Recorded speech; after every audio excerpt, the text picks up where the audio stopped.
couple of days ago. Where,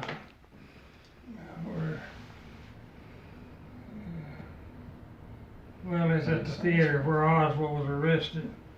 Yeah, yeah. And,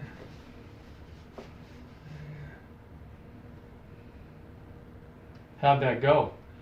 well, it went all right as far as I was concerned. I just have one thing to say, and that's I tell it like it is, as far as I know.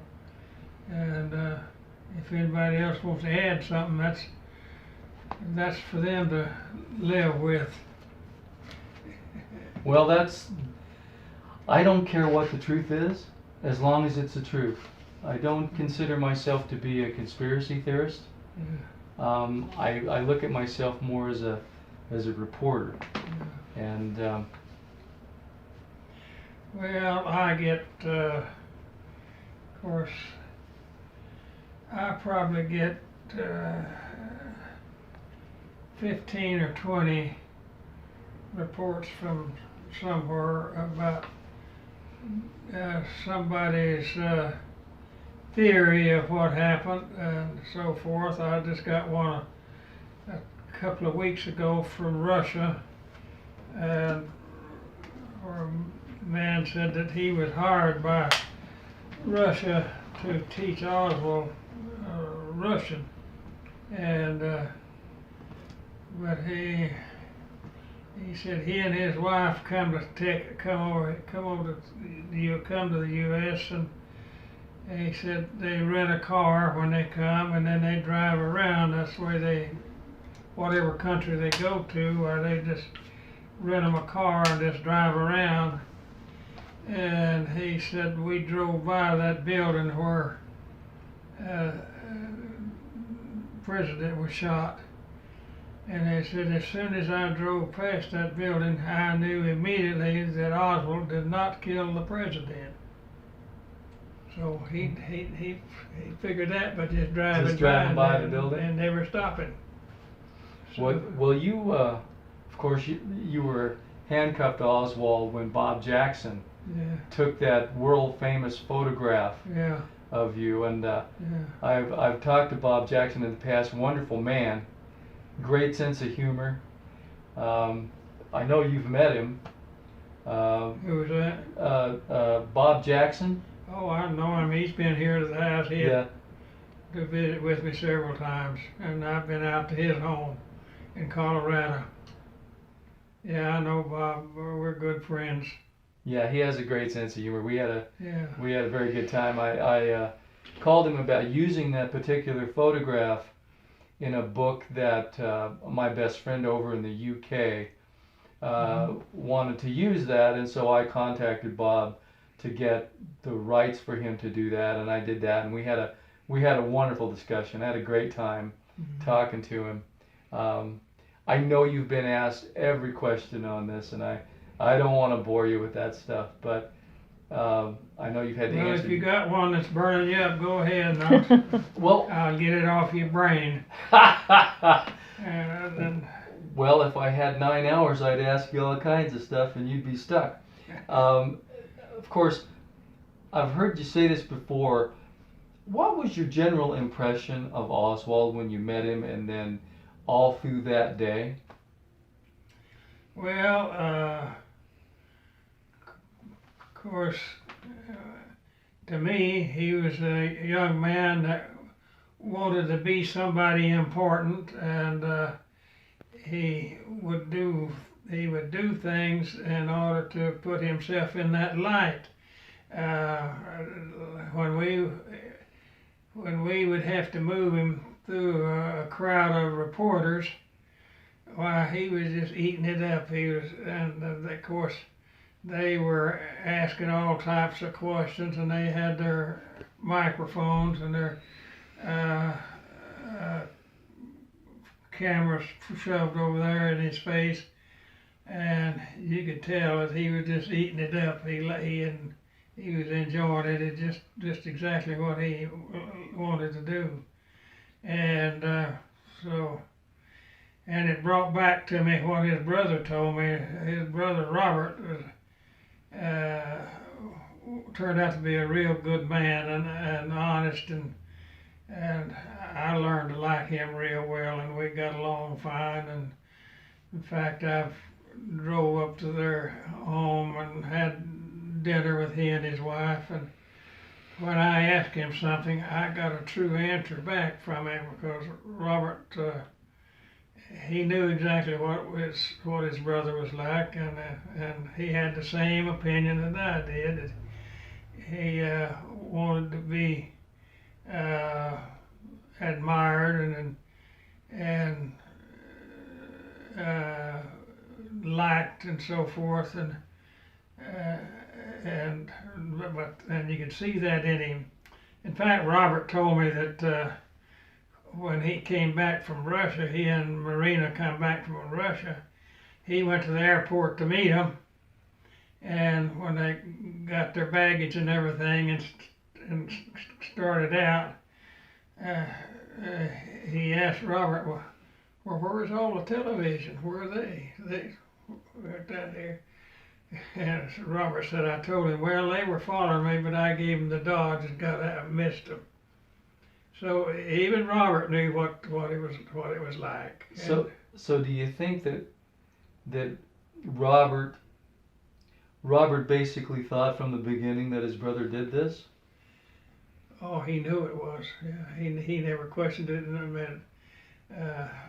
So, yeah, he didn't have any doubt at all. How did he talk about Robert? How did Robert talk about his mother? I've read various things. He to me, he told me that the brother, the way he ended up like he did was because of his mother.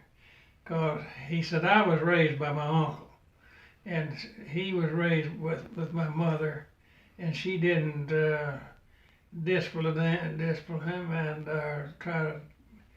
try to get him to do the right thing, and she herself didn't always do the right thing. So, and he said she was responsible for the way he grew up and the way so. And I think he's right, because I was in contact with her only one time, and that was enough. I didn't need to talk to her anymore. So. She had that kind of personality. Oh yeah, but like I say, Robert knew it, and his wife, she said the same thing, of course. Because she knew her brother-in-law real well, and that he never wanted to do what everybody else did. He had something he wanted to do a little different, and so but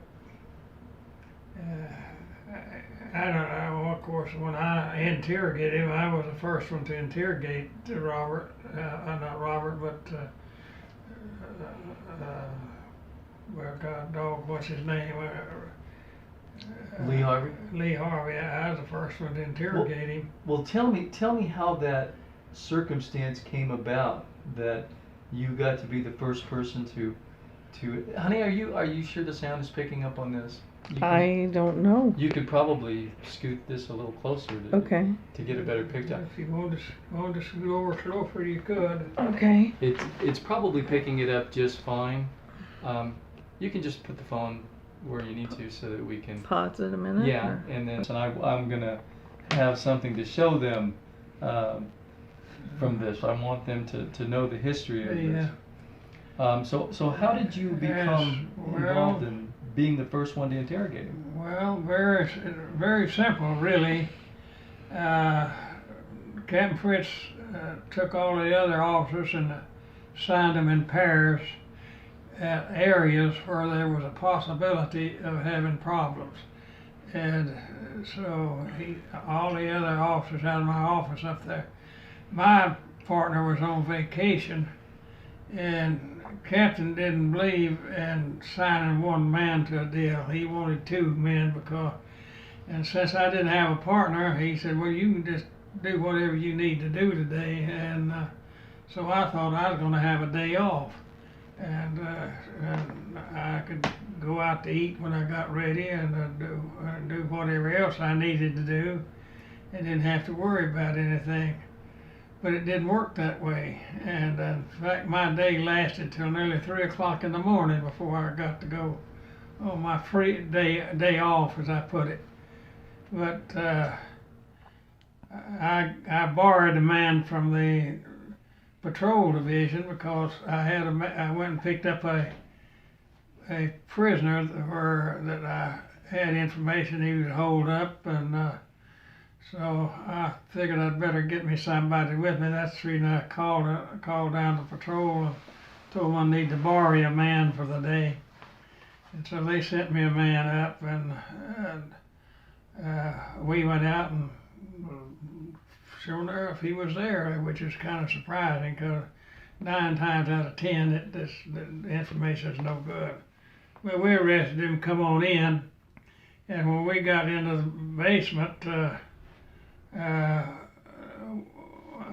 heard the dispatcher talking, and he was saying that they were down at, on where they had to make the turn down to get over on Elm Street to go to where the luncheon was going to be held. So I caught the elevator and went up to my office, and during the time that I was on that elevator going up there, the president got shot. And as soon as I got up there, the lieutenant told me, well, they shot the president. And I said, oh, yeah, I know they shot the president, because I had just heard them just minutes earlier, and they were perfectly all right. But so you thought they were okay, and then you get told he's been shot, but in your head you think he's okay? Well, I didn't have a clue. You don't have a clue when you get when something like that happens. You just have to take whatever you hear. Right. And now, when the dispatcher come on and they was talking about the president being shot, then I realized the lieutenant was telling me the truth. And so he told me, he said, put that man up and get down there and find out what's going on, because he said, I'm getting calls on it now. And he said, I don't know what to tell them because I don't know. So get down there and find out what's happening and call me back and let me know. And so me and Charlie Brown, the man I'd borrowed, got in a car and drove down there, and we got at the end of Elm Street and pulled in there to the last block, and of course there's several cars blocking that, and I thought it was just a red light they was waiting for. It turned out that the police had blocked that street, and they were tied up there. They wasn't going nowhere. So we just eased our car over to the curb and got out and left it and walked on down.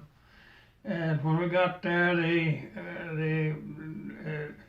there's a deputy chief on the guard that door, and when he saw me, he said, "Your officers are upstairs searching now," and he said, your officers up there, and he said, but I've had several people come by here and tell me something, and that they had seen or heard or something, and he said I didn't know what to do with them, so I sent them to the sheriff's office.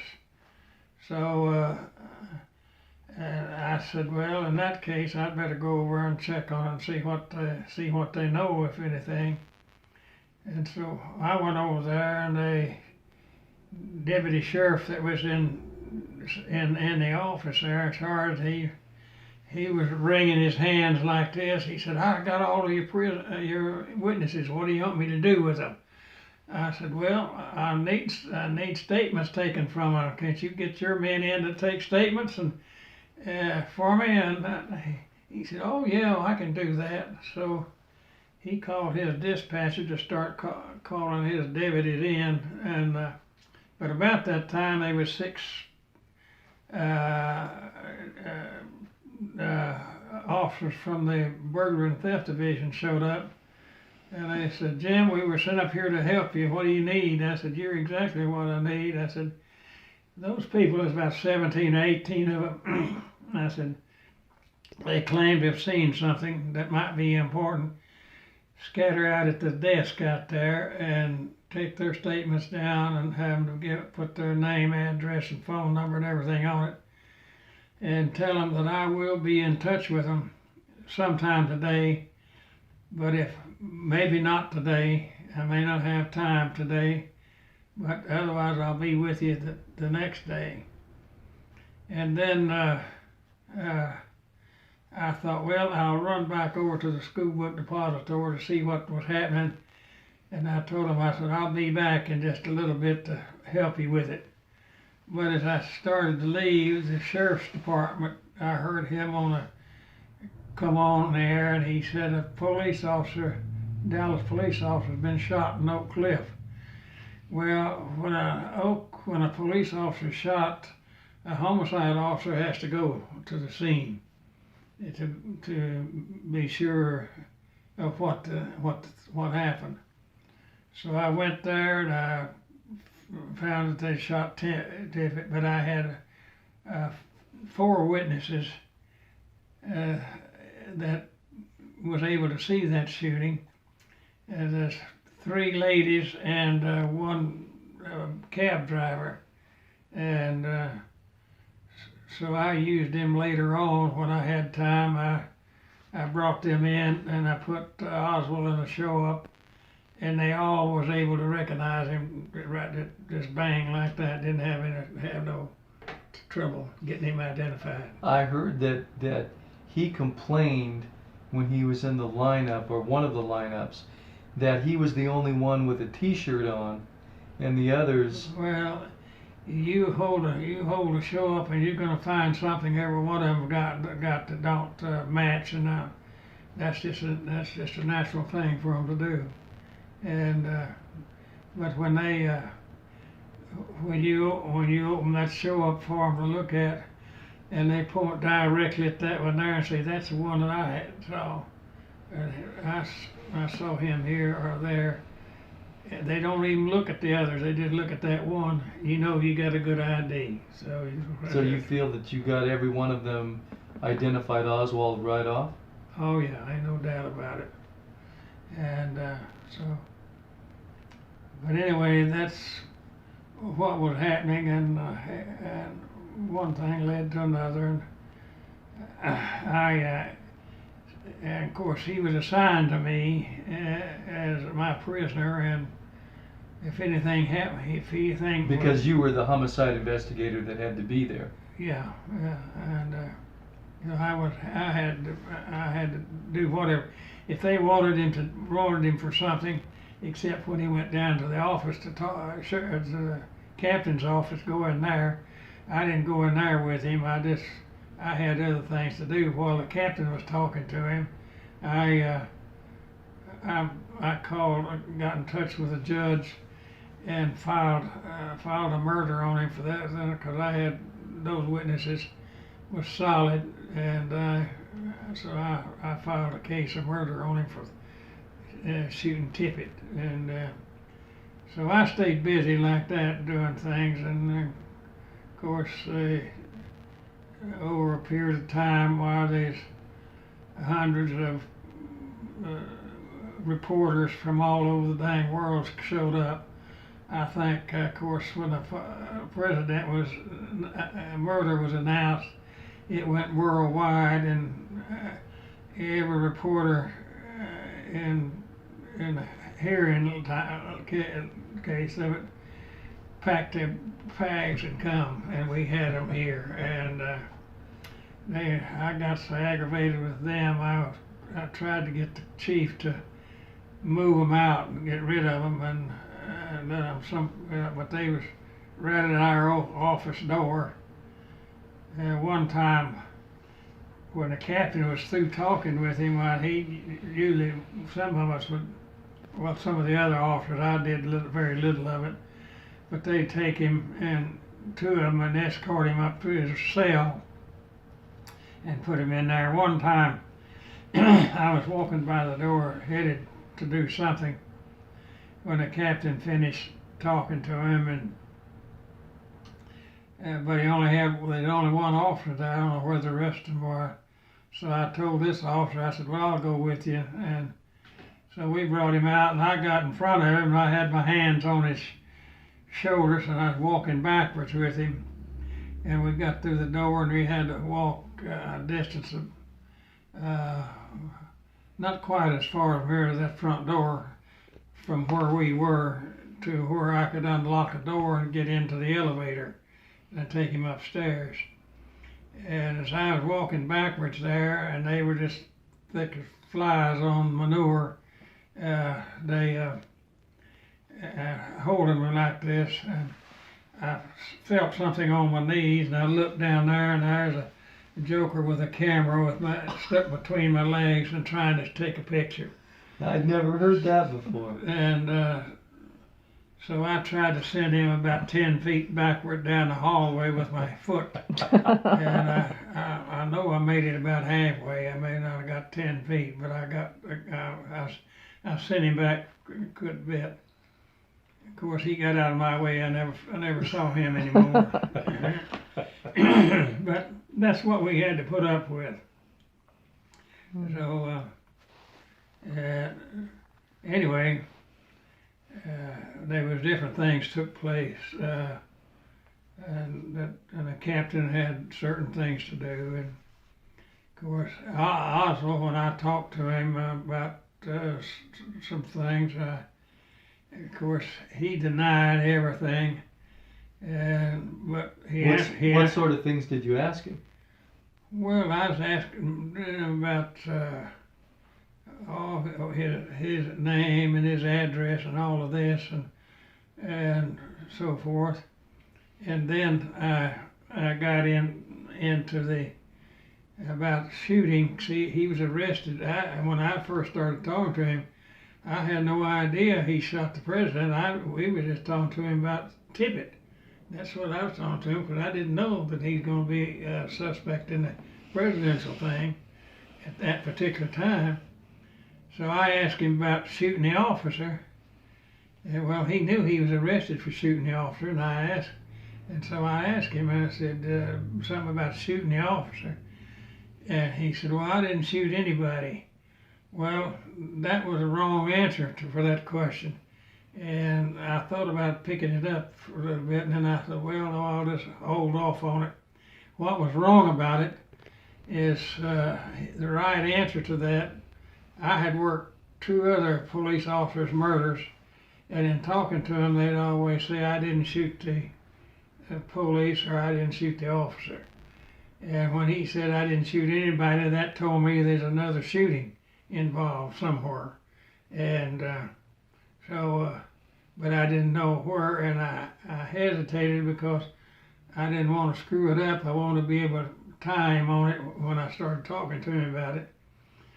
So I asked him something else, but it wasn't long after that till Captain Fritz come in, and he was getting ready to send people in different directions to look for him, because they had searched that 6th floor out and didn't find it, and he was looking for a stranger up there. He wasn't looking for an employee. So when he didn't find a stranger, he asked the manager down there to check all of his employees and see if he's all there. So he come back in a few minutes, and he said, well, that Oswald was missing and he don't have permission to be gone.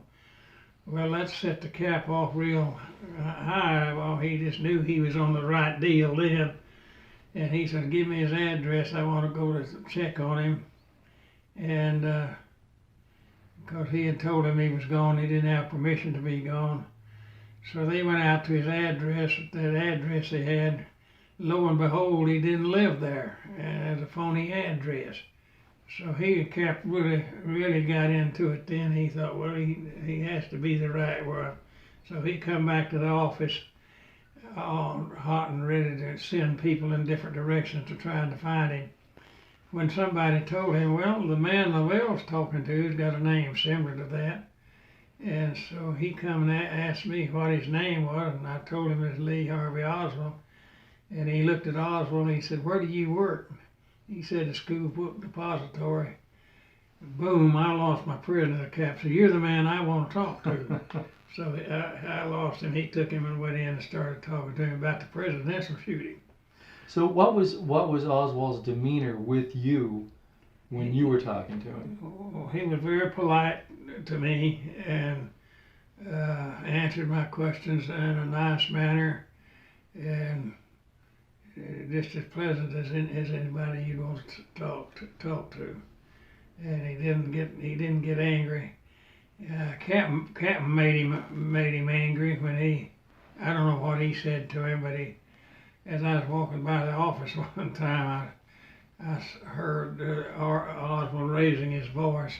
So Cap had said something to him that he didn't like, so he raised that. But to me, he kept a good demeanor all the time. And I've heard that he at some point they showed him pictures of Oswald with the rifle, and he said, "That's not me. That's somebody with my head on their body." Were you present for that? Oh, I've heard that story too, but in different ways, so I don't know. I didn't hear him. I never heard him say anything. Of course, he denied shooting it, and like it just said to me, he didn't shoot anybody. But we tracked everything. I won't even get into that. That's too long. But anyhow, when we got everything squared away after the shooting, after he was shot, we started with with the window there where the suits were found. We got those cartridges and we found his rifle. We matched it to the paper that he had wrapped up, and we tied it up tight from one end to the other, and even the bullet that come out of the president, we matched the firing on the firing with and it matched his rifle, and the bullets, the shells underneath the window there, we checked them against his rifle, and it showed that it was fired in that rifle, and we went step by step by step, and we covered everything, and so there's nothing for anybody to find elsewhere. And like I say, when you can compare the bullet that comes out of somebody's head and it matches the rifle that the victim, that the suspect had, what are you going to do? You're going to say, well, somebody else must have threw that bullet at him. Did you ask the question that of him where he said, well, everybody will know who I am now? Well, and what led up to that? Well, I heard that he said that. I didn't hear him say it, but it sounds like him, so I would believe that he said it. Do you think, but just the limited amount of time that you had, and you were an experienced police officer, did you feel that Oswald felt that he was smarter than everybody else? Well, I think he thought he was clever enough that he could talk around and get us to believe something that wasn't so. Yeah, I think he thought he could do that, but that wasn't what happened. Of course, we took him. Well, I'm not going to get into that, but no, please do get into whatever you like. I haven't got the time for that. But I anyway, understand. we covered everything that needed to be covered from his toes to the top of his head, you might say. Uh, we didn't leave anything left unturned. So we traced the gun from where he spent the night. He usually went out there on Fridays and spent the night where his wife was staying.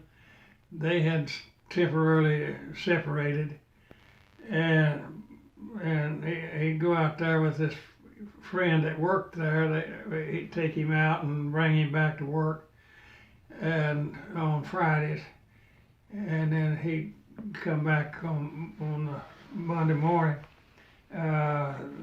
This time he went out on Thursday night, and this young man that was giving him the ride back and forth asked him the next morning when he got into the car, he saw this bundle laying on the back seat wrapped up in brown paper. And he asked him, he said, "What do you got in the bundle?" And he said, "Curtain rods for my apartment."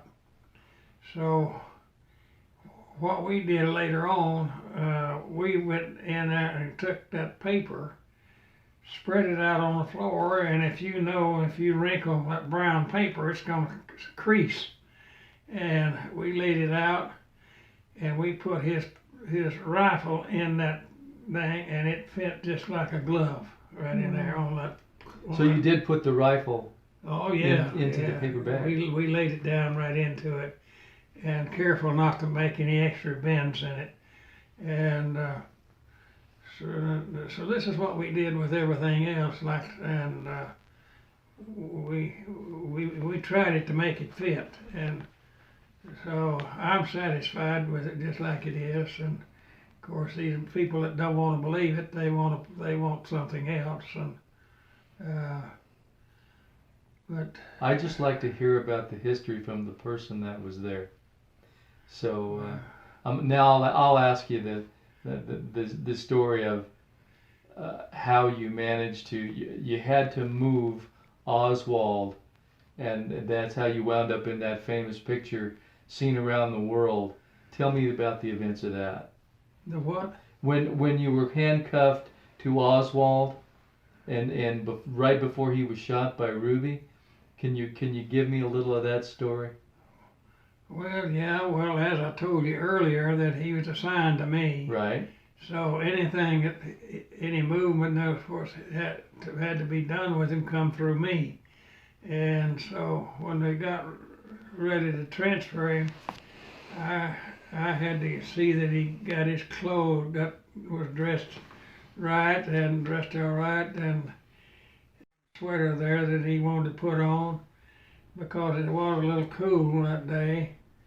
And I know he asked a few questions which I don't remember what they were now, but and when he's putting that sweater on, I told him, I said, "Lee, I hope if anybody shoots at you that they're as good a shot as you are." And he started laughing. Well, that was a mistake. He wasn't supposed to laugh at that deal. So, but why was he laughing? Because we was complimenting him on his shooting and so forth. Mm-hmm. And he liked that. Anything that brought him up above it fed his ego, and ego, exactly. And so I said, well, and then I said, well, if they shoot at you, he said, "Oh, nobody's going to shoot at me." And a lot of people put the famous last words on that because I didn't get him out of there. So when I got down to the basement with him, and I looked in, they had that big crowd in there of police officers and reporters and stuff. And Ruby was standing back, a few feet back. But when I walked in, I was walking toward him, and as I walked in, I saw Ruby, and he was standing still, but among all the police and the others, and he had a gun in his left hand, and he had it against his leg like this. So I made a move to get to that pistol, and I almost got him. And of course, he took 2 steps towards me, and I could catch him by the shoulder at that time. I reached over and grabbed his shoulder, but he had that gun in his hand, and he had it pointed at Oswald, who was right. I was holding him by me, and I pulled him in, and he pulled that trigger, and the bullet come in and hit him right along here, and but when I jerked him back, he was pulled back on Oswald and pulled him around. He was Jack had of course he'd changed it over to his right hand, but when my partner on the other side, he had let me have your hand. Of course, he changed that over to his right hand. Well, LC grabbed this hand here, and then let me see that hand. Here, he grabbed the pistol, the cylinder, and so the cylinder wouldn't turn. And when I saw that, I knew I was saved, because I knew that LC would die before he turned that cylinder loose, and I knew also that Jack wasn't going to fire it as long as he held that cylinder, because it won't turn, as you may know. Right. And but Jack had his pistol pointed at the time when all that moving around. The pistol was pointed at me right along here, and he was working the hand, pulling the trigger. But of course it wouldn't fire because LC was holding the gun. So I told LC, I said, partner, you're going to be my hero for the rest of my life. I said, I owe you my life, because he saved you. Saved me, yeah. And because if he hadn't held on to that, I'd have taken 2 of them right in here. And so as the bullet did go in over here, and it hit some bones and stuff, and it made a circle, and went around him and ended up right over here. I could just roll that bullet around under his skin just like that. So, and that's what I did when I went in and I found where it was, and then when I took him out to Parkland, as I shoved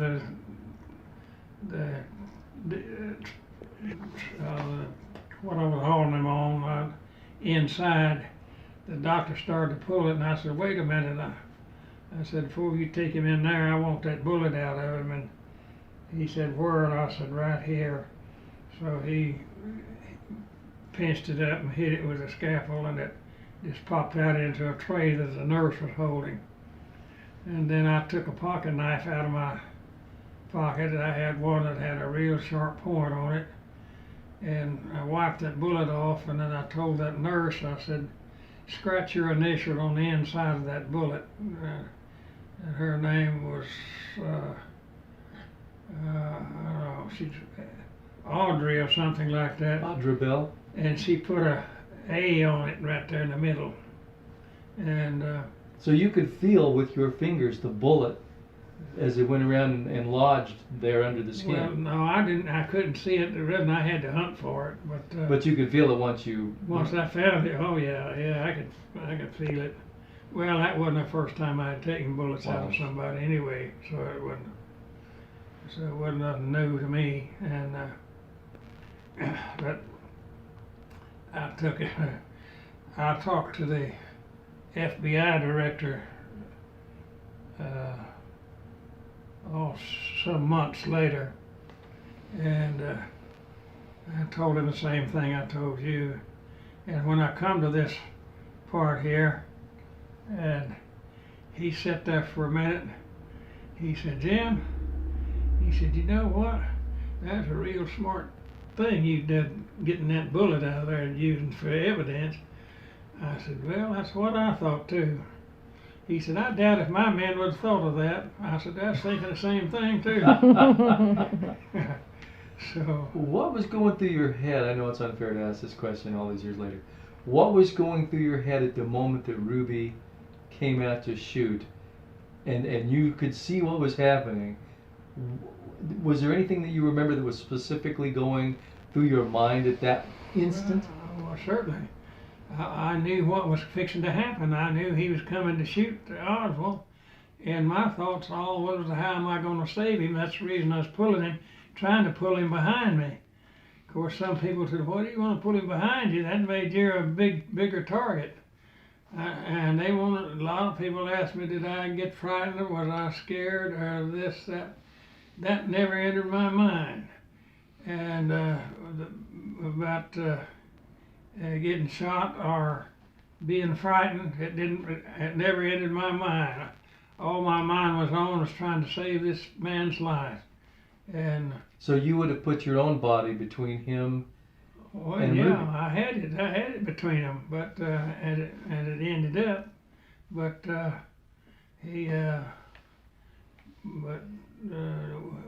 else he had just grabbed his hand in time to keep it from shooting me. I'd have been shot while defending Oswald and keeping him safe.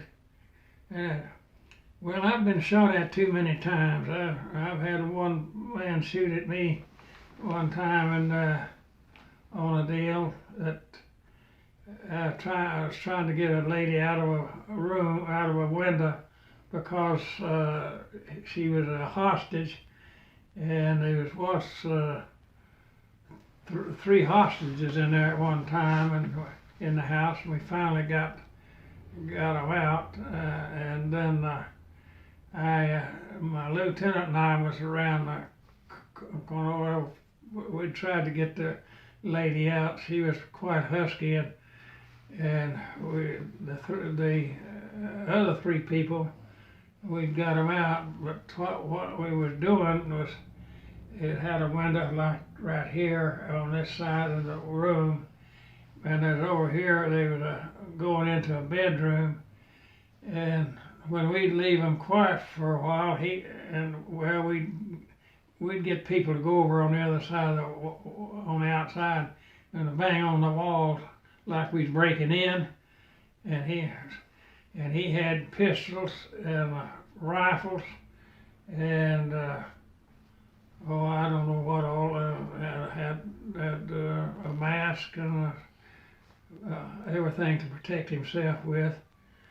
And so I told the lieutenant, had walked around, and I said, "Come here and get a hold of this woman." She finally stuck her head out the window. Yeah. Well, I had told the other officers, they'd asked me about throwing tear gas in there after we managed to get the hostages out, and I said, "Yeah, go ahead." So they knocked all the glass out of the window, throwing those tear gas deals in there, and until I heard one of the hostages holler, "Don't throw any more." Then I realized what happened. They eating her up with that tear gas, so I told them not to throw any more in. And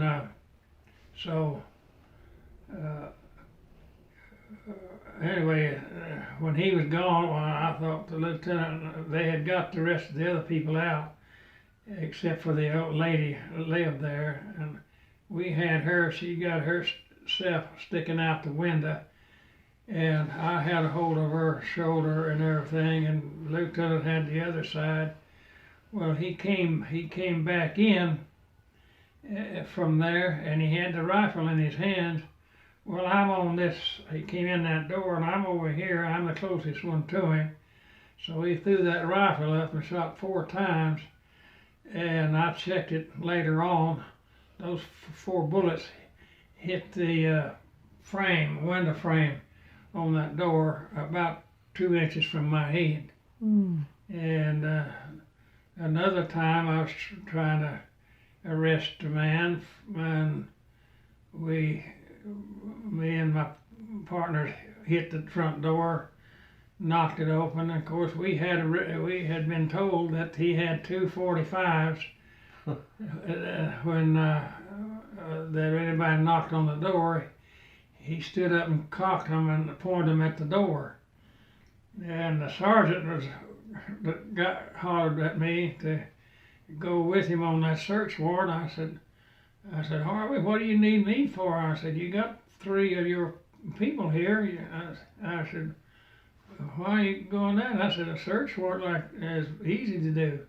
He said, yeah, but that ain't the deal. He said, I've been told that he stands up and cocks those two 45s and points them at the door. I said, well, in that case, a man can get hurt pretty easy. Yeah, he said, that's the reason I'm waiting for you to get here to go with me. So I said, well, all right, let's do it. And so we went over and got in, and we knocked on the door we knocked on it real light. You don't do it like the movie show it, bang, bang, bang. You just take a real light knock if you want a character to come to the door. And he just hit very lightly. A young girl come and opened the door, and when she did, Harv and I both hit it and knocked it wide open. Well, he was sitting inside that door, just kind of like she is. The corner of the room was right there, and he had an easy chair right on against the wall. And when that door opened, well, we were within 6 or 8 inches of each other when but he had the 45 in his lap like this, and he come down and got it bang like that.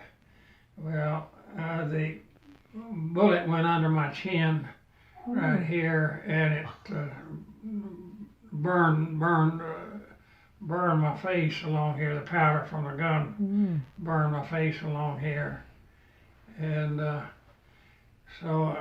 but I reached over, and he had a good head of hair, and I reached over and grabbed him by the head of the hair, and I jerked him out away from me like that, and he hit on his stomach over here, and he still had the gun in his hand.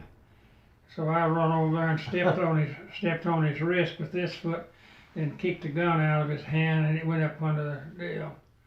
And then Hummer, the other officer, two of our officers went to the back door, and Hummer, I called him because he's always humming to himself.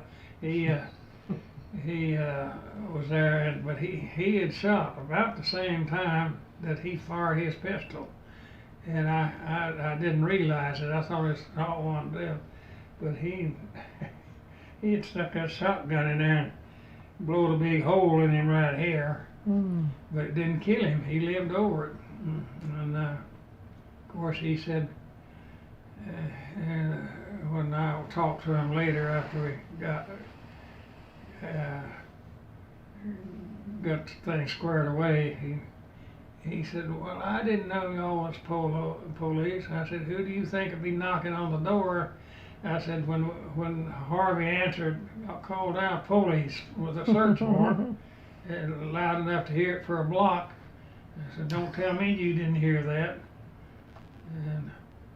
But he lived over it, but of course he went to the penitentiary too.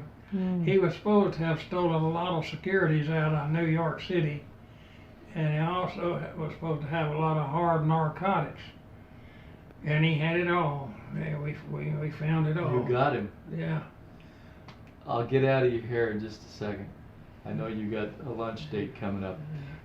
This has followed you for 55 years at this point. Did you ever think that it would, and do you have any regrets about that? Well, I don't have any regrets. If I had any regrets at all, it would be that we could handle it a little better. I would change the way we went in on it. First place, I would not have had all of those people in there. I'd have told them, you wait outside, and when we secure this transfer here, then you can come in and holler out your questions if you want to. But I'd have moved everybody out of the way because Jack was able to camouflage himself in there among the reporters and the police officers, and it dang near got 2 people killed instead of 1. Did you know Ruby pretty well? Oh yeah, I knew him real well, because he liked police and he liked to be around them, and he'd come up to visit sometime, and the officers would let him come in and so forth. And I had when I first met him, he had a dance hall down in South Dallas, and he had always had a good crowd down there. And I was patrolling that area, and so of course back in those days, the law was that you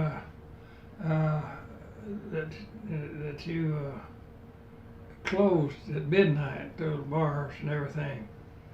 So I remember going by and telling him, well, my first night and did it, I said, well, I introduced myself to him, and I told him, I said, you know you're supposed to close this place at midnight, that's 12 o'clock. He said, yes sir, I know that. I said, well, I don't want to come by here and find the shades pulled and you got people in there partying at midnight. He said, I'll assure you it'll be closed.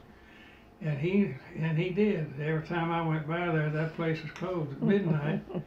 And because I run it several times just to see, because I figured he might try something, but in fact, he never did lie to me as far as I know. When I'd asked him something, I'd get the truth from him. He never did lie to me as far as I know. And so, in fact, one of the other bars that they was always trying to sneak around by holding turning the lights low and pulling the shades and stuff, and having their friends stay and as I had to file a case on them, and I told them that I was going to do it. I called them a couple of times. I said, this is the last time I won't tell you. And so somewhere down the line after that, I don't know where, one of the sergeants that worked on the far north side, he lived over in that section, and I guess he might have went in there into that bar a time or two. But anyway, they had in fact, well, one night working late nights, I got a call that a gang fight is out back of that Veterans Hospital. And so I started over there, but this sergeant come on the air. I didn't hear it because I was out of the car at the moment. And he told the dispatcher, said, you better send somebody else out there on that cover with Leavelle. He said, I've heard that they're going to fake a gang fight and get Leavelle in the middle of it and stick a knife in him. So he said, you better get somebody else out there. Well, I had a new partner, and he didn't understand all of that. He didn't understand it. I guess he thought I heard it, but I didn't. When I got back, he called me and told me we had a call. So we got back in, and I said, what is it? And he said, a gang fight. So I took off. I was driving. And when I got to the gang fight, all of a sudden, coming from the other direction was 3 police cars. With police officers with red lights and sirens going bloom. And I said, what in the world are they doing? I never get that kind of help on a gang fight. And they come up and just come to a screeching halt right in the group, and there's about 7 or 8 of them out there. And so I got out, and it was this group. Yeah, that was them. So I grabbed the first man I saw, I said, "Come on over here, let me have a little talking." He said, "Now, Jim, I didn't call your wife." I said, "No, you didn't." I said, "Who called my wife?" Somebody had called her, and asked her what if some lady had called her and asked her. Said, "You know what your husband does after 11 o'clock at night when he gets off work?" And of course, they told her that he comes out here and hangs around with us people and drinks beer with these girls working out here. Well, what happened later? Well, what happened when they called? I had told my wife because this girl, she had asked me what my wife was going to say if she found out what I was doing. I'd come out and drink with them after hours. And I said, "Well, there's only one thing wrong with that. I don't do that." She said, "Well, this case that I had filed on them was coming to trial." And so that's what they're getting ready for. And so she said, "Well, they will." Anyway, and asked her that, and I had told her what might happen. And so when that woman called her and asked her, said, "You know what your husband does at night when he gets off at 11 o'clock?" She said, "Oh yeah, I know what he does." They said, "What?" And she called that bar by name. Said he goes out to this bar and plays around with them whores out there. Oh. And I loved my wife better after that. So they didn't get anything on her. Well, I don't think I could top that. I think I better stop now. We're at 1 hour. I just really appreciate your time. All right. Well, I imagine they're going to be here before long. Yep. So I better get myself dressed and ready. I don't want to take any more of your time. But Well, I hope this helps you a little bit. Thank you. well, it always helps me to meet somebody that's been a part of the history of this country for the last 55 years, and I know that it wasn't intentional, but sometimes you get picked up by the currents of these events. Yeah. And and I've been interested in this my whole life, and Well, it's quite obvious to me you were, so I guess thank I'll. you. your wife didn't ask no questions. But Well, let's say that like your wife, Yeah. she indulges me. Well, I hope I've answered some of your questions. There's a lot more like it that I'm sure. I don't have. Have you ever considered doing a book? Oh yeah, I have wrote the first part of it. I wrote from as far back as I can remember up to the time I went to work for the police department, and then I started the second section, and I called it the rest of the story. And so I found a couple of 4 sheets that I'd typed out, and I didn't know I'd done it years ago, and I just haven't followed up on it. And I have some ladies that write. Well, I got a niece that writes, and so they're all. I've got a lot of people that are wanting to help me do it. Yeah. So. Yeah. Well, And, I volunteer my services should you ever need me. okay. We could do it through a series of interviews, and then take that and mold it into a book to capture your memories. Yeah. Well, of course, have been knowing just exactly how to do that, but he's talking about Bob Jackson and his lady friend that he has now. They've been over here 2 or 3 times, and she's in my office in there one day, prowling around, And Bob was in here talking to me, and she run across the first part of that second deal. And the way I started that was, I said, this is going to be a true story.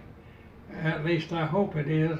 However, I'm going to be quoting my brother sometimes, and I'm not always sure they'll tell the truth. That's pretty and good. And she read that, and she started laughing.